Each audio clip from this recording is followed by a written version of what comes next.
Censorship and free expression have become headline issues over the past few years. A persistent theme in the media space is this broadcasting to the world that you're being silenced or made a victim of censorship. Sociologists Campbell and Manning have tracked the tilt towards the victimhood culture from honor cultures and dignity cultures. There's a natural moral currency to being perceived as the victim. You see this with artists frequently. Mexican artist Joshua Ocon's video installation titled Freedom Fries was removed by the Tin Tabernacle Gallery in London. Despite the gallery eventually offering to exhibit the work, Ocon refused the offer, to insist upon his martyrdom being underscored. His thesis that the neoliberal base of existence alienated the body was enhanced further by censorship. Even if it literally wasn't happening anymore, it was preferable to be censored. This way, the art attained more meaning and he garnered more clout. The artist self-identifying as some kind of Gnostic martyr goes way back in the art world. In Ernst Ludwig Kirchner's self-portrait as a soldier, for instance, depicting himself as a soldier with his hands cut off after returning from the war, in spite of serving as a driver and never actually fighting. The hand being amputated was meant to symbolize his inability to express himself as an artist any longer. Here, the artist was the soldier who could no longer serve. Architects at the time had similarly grandiose self-conceptions in their manifestos. If only everybody got out of my way so I can get these gold nuggets out of my head, so the world would be made a better place. Every year, both public and private libraries parade books around for Banned Books Week. It's been noted that if they were banned, what are they doing here then? Can't be that banned then. Obviously, the credibilities of these books are amplified by their being banned at one point. It's great marketing. Look to all the public opinion havers who make a living out of banging on about the things they're supposedly not allowed to talk about. Oftentimes then, cases that people use to prove that there's been an erosion of free speech are total misnomers and mere narratives to serve some self-gratifying agenda. But there are certainly cases where censorship has been more a cause for concern, or at least the rhetoric being voiced was alarmingly authoritarian. Look to CNN's threatening to dox a Reddit user who made a gif of Trump barging into a wrestler with their logo superimposed, claiming to know his real identity and that his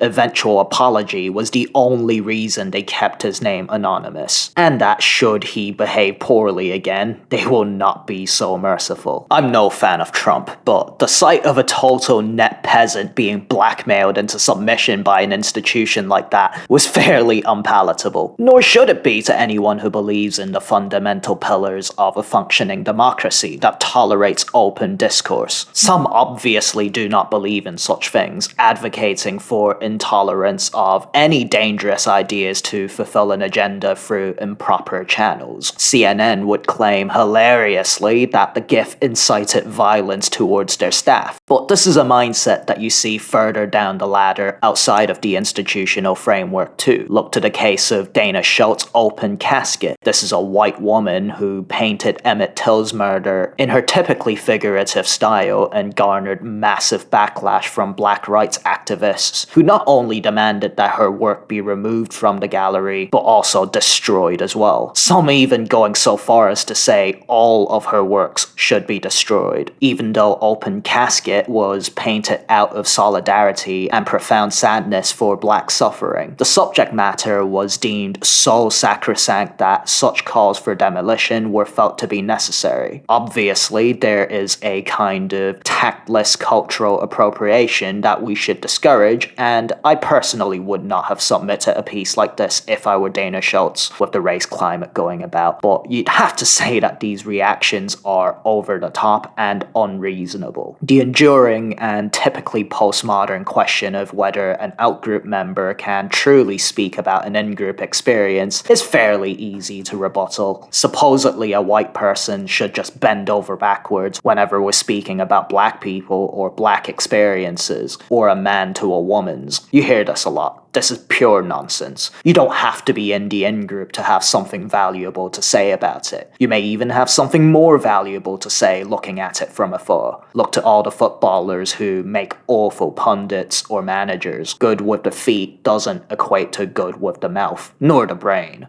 This kind of post-structural view of linguistics where one group can never truly understand another group and should just forfeit discussion altogether is increasingly frequent and advocated for. You wouldn't get it, so just shut up and take whatever we serve up. I don't think so. That discounts liberal communication and all of the societal progress that's birthed from attempting to bridge any gaps between groups. Even if language isn't hermetically perfect in translation, you can still get a lot done without resorting to such lazy tactics. And if you've ever encountered this outside of dodgy texts written by Marcuse and other free speech detractors, that's all it is. A tactic, seen in common parlance discussions, one that leverages your guilt over things like racism or sexism in order to silence you out of contention. I'm sure people in your day-to-day life have pulled that on you. They may not even understand the philosophical or ethical components to this, or what free speech really means on a technical level. The average person just resorts to this kind of language because they're genuinely conditioned into thinking this is how you show solidarity or empathy for a cause, largely due to how successful that post-structural viewpoint has been disseminated into the culture. I'm not saying that you should just shout over people who are more proximal in their group identity to the issues at hand, but such mandates should never be non-consensual, nor is it helpful to the cause usually. We'll get into how exactly that attitude was generated later, but there are certainly institutions and cohorts that believe their cause to be too important to allow for discussion, their needs too desperate to allow room for disagreement. There are the oft-talked about speech codes at universities, bias response teams whose sole job is to look for wrongthink. China's censorship of things like the Tiananmen massacre is an obvious example. But there's also legacy media silencing of all dissent that Joe Biden was totally old and unfit for duty up until debate night when it was exposed for all of the world to see. We all saw how they pivoted last minute, articles on his age exploding out of the ketchup bottle. Not a word of an apology or acknowledgement to those who've been drawing attention to his age long before this. So how have notions of free speech and censorship become such a hot topic recently? More and more, we're seeing an assault on the idea of free speech, and even parts of the masses caving to the rhetoric. It seemed for a long time apparent that the argument for free speech had already been won in the most successful democratic and affluent societies. You get Galileo's affair, John Locke's letter concerning toleration, and Socrates' examined life even further back. John Stuart Mill notably stated that lack of free debate not only means you risk not knowing the truth, but you also lose the ability to strengthen the truth, to enrich what we already know by seeing it contested by different viewpoints. It provides more clarity. We see how exactly the truth maintains superiority and correctness over untruths. It survives the battleground. Look to Newtonian mathematics being suppressed as heresy before becoming accepted as the truth. Then, despite its seemingly hermetic grasp on reality, it did not become the new gospel. It was challenged successfully later by Einstein, and we have a better world to thank for even Newton being open to challenge. This is the fundamental procedure that's allowed societies to self-correct. It's a philosophical principle that goes deeper than mere politics and beliefs in constructs like the First Amendment. The pattern of progress can be herky-jerky and has proven to be non-linear. Sometimes progress is slow, but it's the best possible ideal to abide by for future-proofing and hubris' sake. However, its imperfection, human culture's quite catastrophic backward steps at times, is used as the justification for how the ideal is a falsehood altogether, and that any notion of progress being made has been a myth. Much of this disquiet came towards the end of disastrous historical events. The Bella Epoch that we thought we were in was decisively rebutted by world wars,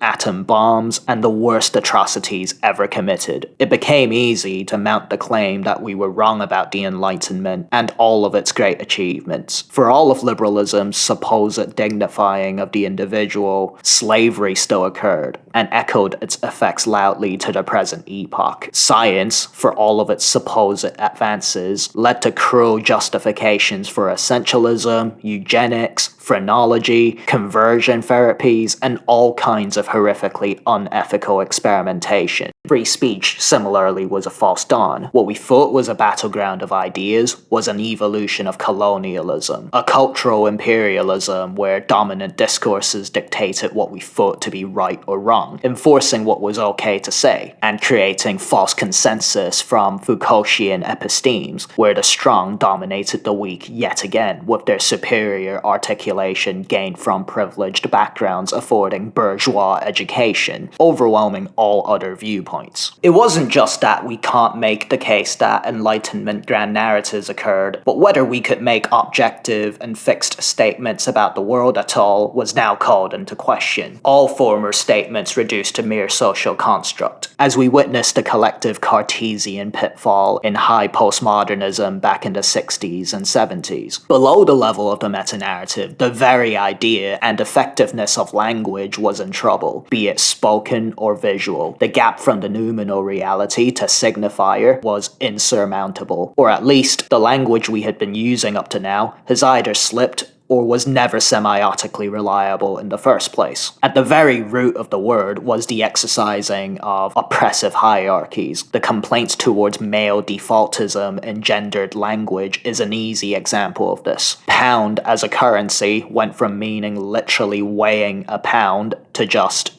pound. We can't rely on our icons as they commit treason. Stanley Fish states that all speech is governed by social, legal, and cultural constraints, meaning that truly free speech doesn't exist in practice. Danto ascertained the post-Kantian end of art, a movement away from representation and the lies of realism and beauty, if not towards the concept and subjectivist ideals, then at least towards a willfully ironic honesty, never claiming to know anything or cast any value judgment besides the fact that nothing can be known nor valued objectively. So what can we actually say is real then? While some say that even Descartes was wrong, the following intellectual movements either covertly imply or overtly state that at least the power dynamics are real. So whilst race might be a social construct, it has real-world dynamics. The victim of racial abuse still suffered from prejudice and their trauma is at least real. Thus the evolution towards the applied stage of postmodernism, away from the purely navel-gazing nihilism and into empowering the weaker. You still see the nihilism applied whenever the topic at hand inconveniences the weak. Math is supposedly racist and needs reforming because some scholars think black people can't compete under these rules, not realizing just how essentialist and racist that mindset is. This is also known as queering, a willful deconstruction of anything and everything as a means of power seeking, from hard work, professionalism, the family unit, to even realism in art. All of which can be conceptually negated by pairing it with a binary closer to the father, the authoritarian, the fascist. Paired with the right binary opposition, you can complain about anything. There is always someone below you in the intersectional ladder. Black women needing to make way for black trans women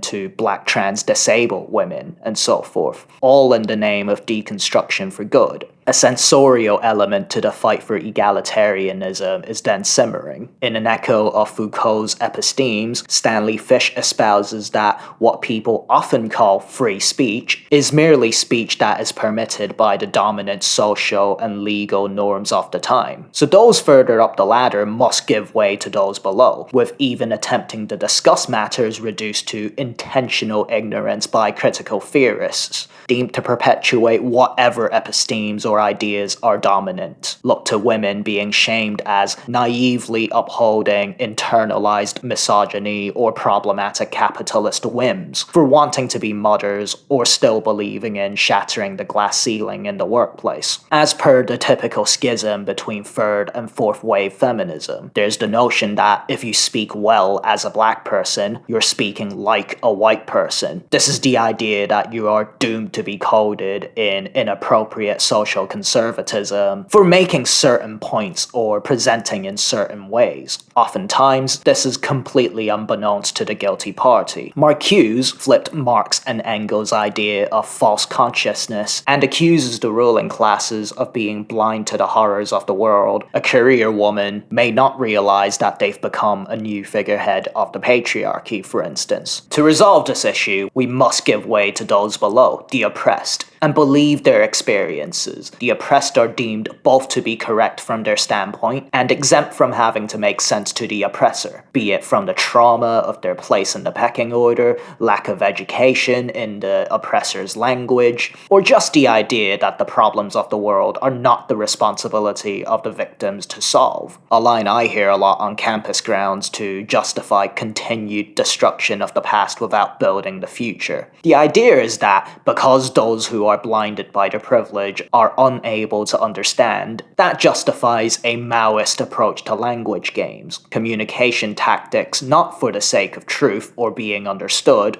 but to strategically attain a more just society where those who have been oppressed are given what they've been denied historically. So this effectively means the ends justify the means. An equality of outcome approach, since equality of opportunity has either been slow to come or deemed unflattering to those outside of the hegemony. Marcuse accuses this supposedly neutral battleground of ideas of tolerating even intolerant ideas and viewpoints, which ends up perpetuating the status quo. He advocates for what is called repressive tolerance as the remedy for such unequal outcomes, that we must be intolerant to intolerance, specifically tolerant to the ideas of the left and not the right, in order to, and this is in quote marks, achieve true tolerance in society. This repressive tolerance, then, is what you see from top to bottom in cultural discussions, whether intentionally sourced from critical theory or trickled down into common parlance. Much of these pretenses are totally dubious, be it that the hegemony has already shown signs of shifting. For instance, most people aren't aware that Asian women earn more than white men in America, the supposed pinnacle of the intersectional rank ordering of privilege. And this idea that if outcomes are unequal, then equalizing it will somehow make the system fair, when oftentimes this results in people who have not done any oppressing being punished, and people who have not been oppressed being rewarded for merely both parties looking a certain way or possessing some immutable quality. It's a massive backward step in giving immutable characteristics significance again. Now, this isn't to say that racism or sexism don't still occur. Those incidents, when they occur, should be dealt with. But when you grant anyone presumed victimhood status by sheer virtue of things like race or gender, you allow for a new bourgeoisie to be created. Most of the college protester types who have positioned themselves as marginalized members of society are so hypnotizingly mistaken that it's actually hilarious. If they're so offended by tweets and violent words,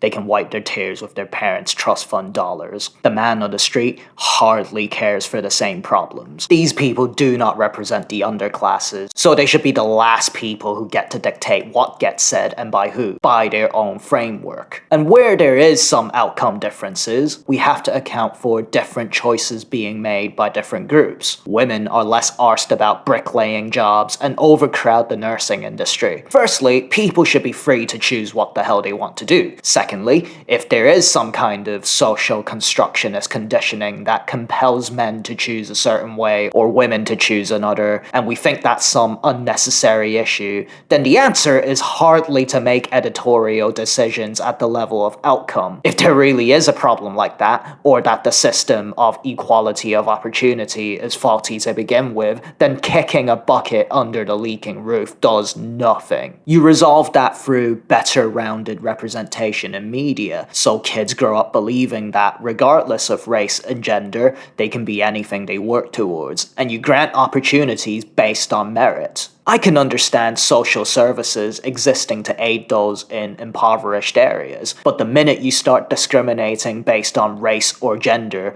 you fail to future-proof for days when the grievances shift, and when they do, you have a mass of new subjugated citizens to deal with. It's fairly infantile to assume that the world can only be fair if there's an equal amount of every conceivable kind of person in every job sector anyways. But to the degree that this is even an issue, equality of outcome policies do not resolve the issue in any actual and long-term way. And this idea that the messes of the world aren't on the victims to resolve is also woefully withdrawn. If we are to say that nobody but you really gets it, then who else is going to solve the problem? From personal experience, the notion that you're not being listened to or properly understood is usually espoused by those who have nothing effective to add. I remember this black girl I was in a group project with at uni calling our group out for not giving way to black voices, even though she was welcome to speak at any point up to then. When we had cleared everything off the table and gave her the platform, she stated that she didn't actually have anything to say. Her point was just that she was never given the space to talk previously. This is the kind of prima donna behavior it allows for. It's a sexier look to be repressed than it is to have nothing to say. I see post-colonial scholars say all the time that African spirituality is looked down upon because the English language lacks the words to describe it more accurately. I see this as pure communicative laziness. Of course there are blind spots between languages, but you can still do a pretty evocative job by choosing the right words to define words that don't exist in your language. For example, umami is taken from Japanese as the descriptor for tasting monosodium glutamate. It's used as official psychology jargon with regards to sensation and perception. It's a word that doesn't exist in English, but it's been co-opted into English use and with an appropriate definition given to make it make sense. African literature or any non-English text or idea can be approached like this, but you frequently see scholars bluffing to maintain their mystique and moralism. In philosophy, you have Nietzsche's concept of ressentiment, which is lifted from French, a word that differs slightly from resentment in English, so he insists upon French for a reason. In fact, he uses all sorts of words from other European languages for the sake of pinpoint accuracy. Nobody bats an eye there either. Of course there are gaps between groups and languages. That's why whenever Nietzsche or Shakespeare gets translated into another language, the translator is scanned with a fine-tooth comb. Attempting to translate something like Shakespeare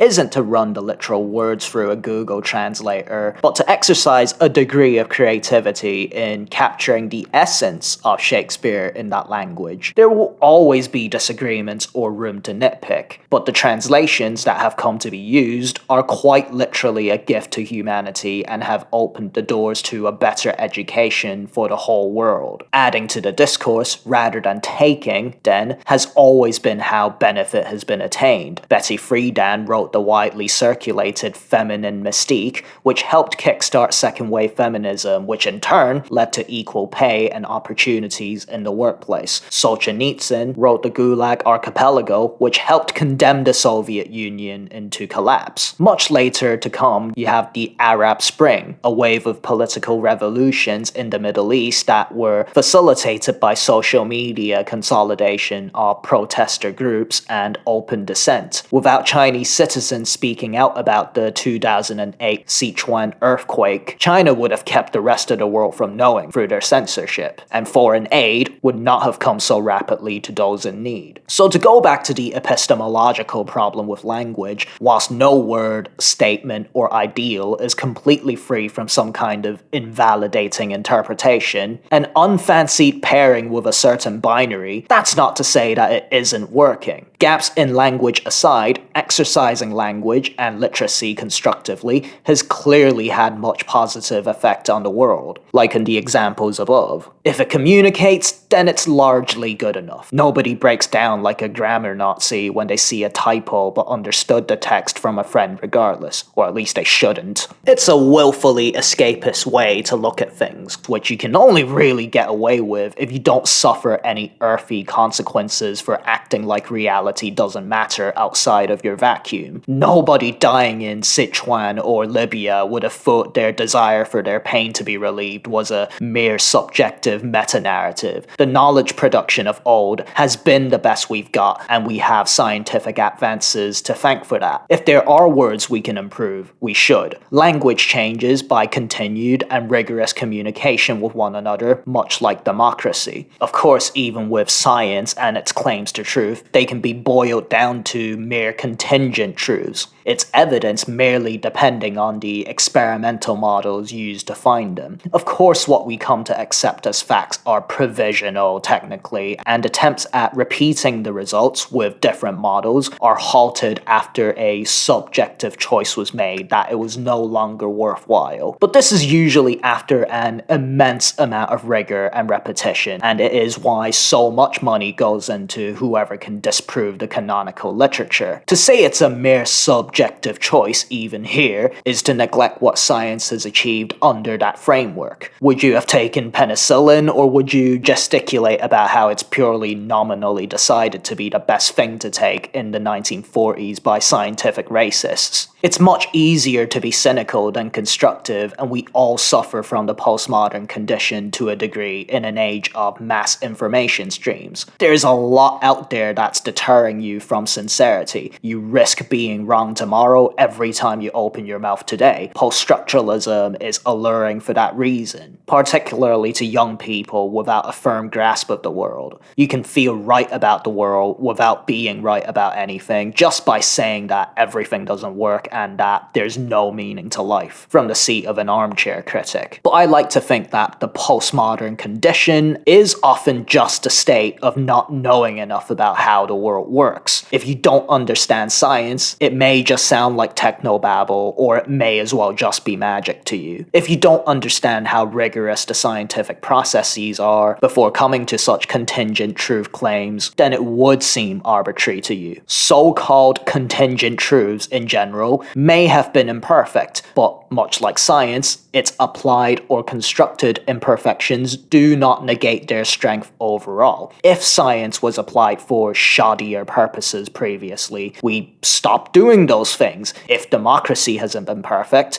we make it better. If equality hasn't been achieved, then we try harder. All of this can only occur if the atomized unit of freedom is to be preserved, that being free speech. It's undeniable that significant progress has been made. Progress is messy and sometimes slow, but this is the right way of doing things. It's tempting to sink to lows or shortcuts to bat for your side, to say that the ends justify the means, but we often forget that the means also determine our ends and reflects on who we are. We forget that what makes us different from the bad guys is what we refuse to stoop to. A lot of people say that if they merely attained equal footing out there once they got into power with such means, they would not be as tyrannical as the previous rulers. That if the shoe was on the other foot, they wouldn't be as oppressive. So we should just grant them free passage to decide how we do things. My extended family, having lived through communist China, gives me reason to doubt such claims. Besides seeing the whites in the eyes of these angry protester types who seem more inclined to engage in petulant iconoclasm than they are anything out of love or sincerity, hatred for the rich rather than love for the poor. I highly doubt that anything predicated on hate leads to a loving king should you be crowned.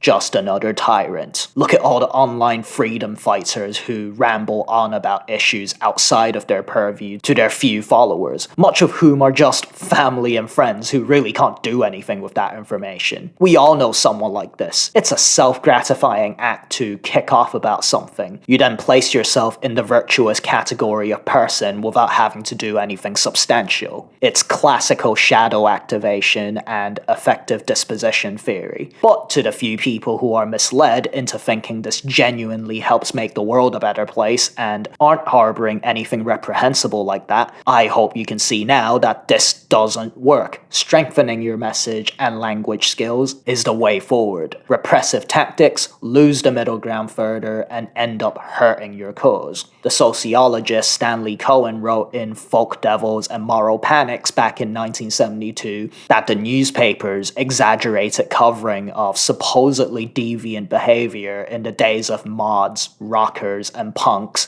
ended up amplifying deviant behaviors in those groups and made them more seductive to younger people, who end up joining those groups as an act of semiotic resistance to mainstream ideology. You may remember Hillary Clinton's basket of deplorables line, and how it lost her crucial voters. Instead of working harder to articulate her message to the people, she self-moralized and shot herself in the foot, not realizing how insular her circle was. It rarely helps to demonize the other side or resolve prejudice with more othering. There's a reason why democracy is typically an unpopular political setup amongst philosophers throughout the ages. They're higher intellectuals, and if you know the way forward, it would be silly to shift from it just so lesser beings feel included. But none of us can really claim to know the way, perhaps precisely because of the ontological issues outlined by postmodernists. Sometimes the crowd lacks wisdom, but a fundamentalist principle sets a bad precedent. That's why Voltaire advocated for defending the right to expression for those who disagreed with him. That because we cannot know fixed truths, we must have a mechanism in place for open discourse, as even what was right in his time may shift in the future. This inherent understanding of truth as contingent and fluid was already established, and free speech was the higher virtue that served its dialectic. Unbeknownst to the postmodernists advocating for a shift away from free speech, the fact that they get to critique it is a testament to its enduring capacity. However, in spite of all that I've said, I don't believe there to be an actual censorship problem happening at the institutional level in America. Businesses have the right to not employ you for whatever silly reason, and you're free to work elsewhere. Hooters discriminates against hiring men. Now, we should still be free to call out an institution for their foibles, the aforementioned CNN perhaps, and one can hope that whoever gets unceremoniously and undeservingly removed from one establishment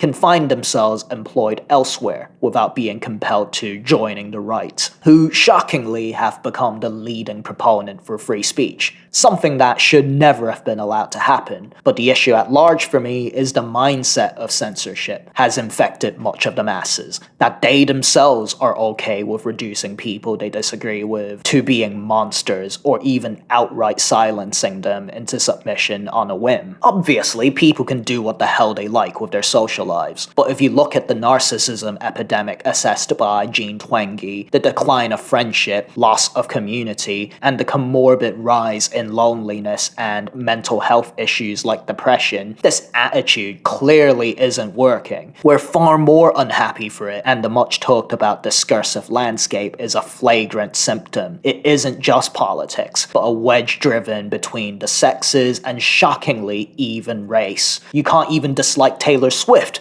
without Swifties weaving in some nonsense about your inherent misogyny. This is why I prefer to think of free speech as a mindset. The world may not be fair or perfectly meritocratic, but your lack of treating people fairly still reflects on you. You may think of yourself as being the victim, but that doesn't mean you're not being a prick if you're trying to censor someone. To use critical theory back onto itself, it shows what Adorno calls the authoritarian personality. You have a right to an opinion, but you have no right to being right. There is no right to not being offended. Swallowing the presence of opinions you disagree with is a part of living in a functioning and free society. In rule utilitarianism, the best rule in place means, from time to time, you may be on the end of its hang-ups. Hang-ups we accept as a necessity in living under the best rules, as any other style would result in far worse idiosyncrasies. Jury service inconveniences you, but it's something people accept will potentially befall them if they are to enjoy the privileges of the society they live in. Free speech in successful and free societies yields such hang-ups as occasionally hearing something you don't like, maybe even a lot of it, in exchange for getting to say what you like and not being hung for it. In such societies, we've largely moved away from the constant threat of violence and chaos seen in the honor culture societies, or primitive societies in general. In the same way microaggressions became the focus once major advances in civil rights and equality were made. This is why words are now deemed violent to some when disagreeable. Of course slurs are horrible. Of course we should address prejudicial attitudes when they spring up. But words are categorically not violence. I have handled many slurs thrown at me myself, and whilst I've not liked it one bit, I'm strong enough to take it. Certainly more than being hit in the face, and I think if you asked most people which they would prefer, they would take the words any day. All things considered as well, I think there's fairly minimal hate speech here compared to other places that aren't as socially developed and have no built-in social shaming device for things as abhorrent. I think their racism against me, their inappropriate hate speech, makes them look stupid, not me. I like that they make themselves look stupid free of charge for all of the world to see, and so I know what they think without having to prize their thoughts out of them. John Barnes made a similar argument about the Liam Neeson case and demonstrated a remarkable nuance in saying that this technically helps us address hidden biases more, fulfilling the same anti-racist mission as the critical theorists, without needing authoritarian features in place. He even thanked Neeson for the honesty as a result for laying bare what we think deep down, as we can now properly talk about how such impulses got there. Neeson also states that that's why he said it in the first place, but we were all too busy getting offended to do anything with it. And besides, in a free society, you have the right to hate. Some people are scumbags, and if you're not so big as to keep an insult to yourself, I don't really begrudge you too much. I also like that when people are wrong, allowed, I get to be a smart ass and correct them.